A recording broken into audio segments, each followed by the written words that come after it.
اعوذ باللہ من الشیطان الرجیم بسم اللہ الرحمن الرحیم ربی اشرح لی صدری ویسر لی امری واحلل عقدۃ من لسانی یفقہوا قولی ربی زدنی علما۔ الحمدللہ۔ قرآن اس میں اللہ کے جو نام اسم اعظم ہے، اسم اعظم کی تاثیر و فوائد آج میں بیان کروں گی۔ قرآن مجید میں اللہ تعالیٰ نے ارشاد فرمایا کہ اللہ کے لیے اچھے اچھے نام ہیں، ان ناموں کے ذریعے اللہ کو پکارو۔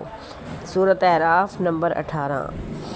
اور حدیث میں بھی آیا ہے کہ اللہ کا ایک خاص نام بھی ہے جس کو اسم اعظم کہتے ہیں۔ اس نام کے ساتھ اگر مانگی جائے دعا خاص طور پر قبول ہوتی ہے۔ وہ اسم اعظم کون سا نام اور کون سی دعا ہے کہ جس کے ذریعے مانگی جائے تو دعا رد نہیں کی جاتی؟ اس پر تحقیق کر کے علماء کرام نے بے شمار نام گنوائے ہیں۔ ان میں سے چند نام اور دعائیں ہم یہاں پیش کرتے ہیں کہ ان ناموں کے ساتھ دعا مانگیں۔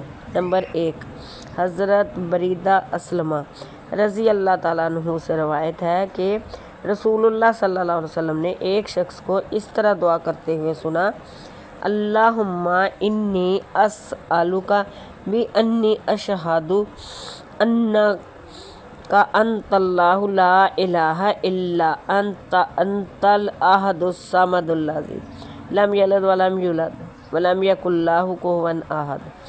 ترجمہ اس کا یہ ہے: اے اللہ، بلا شبہ میں تجھ سے اس لیے سوال کر رہی ہوں کہ اس بات کی گواہی دیتی ہوں کہ تو ہی اللہ ہے، تیرے سوا کوئی معبود نہیں، اور تو یکتا ہے، ایسا بے نیاز ہے کہ اس کی کوئی اولاد نہیں ہے اور نہ وہ کسی کی اولاد ہے،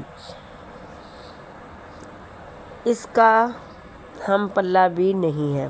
فرمایا کہ اس نے اللہ کے اس اسم اعظم کے ساتھ دعا کی ہے کہ جب اس نام کے ساتھ اس سے سوال کیا جاتا ہے تو وہ دیتا ہے، جب اس نام کے ساتھ اس سے دعا کی جاتی ہے تو وہ قبول کرتا ہے۔ ابو داؤد، ترمذی، نسائی، ابن ماجہ میں ہے۔ اللہ آپ کا حامی و ناصر ہو۔ اللہ حافظ۔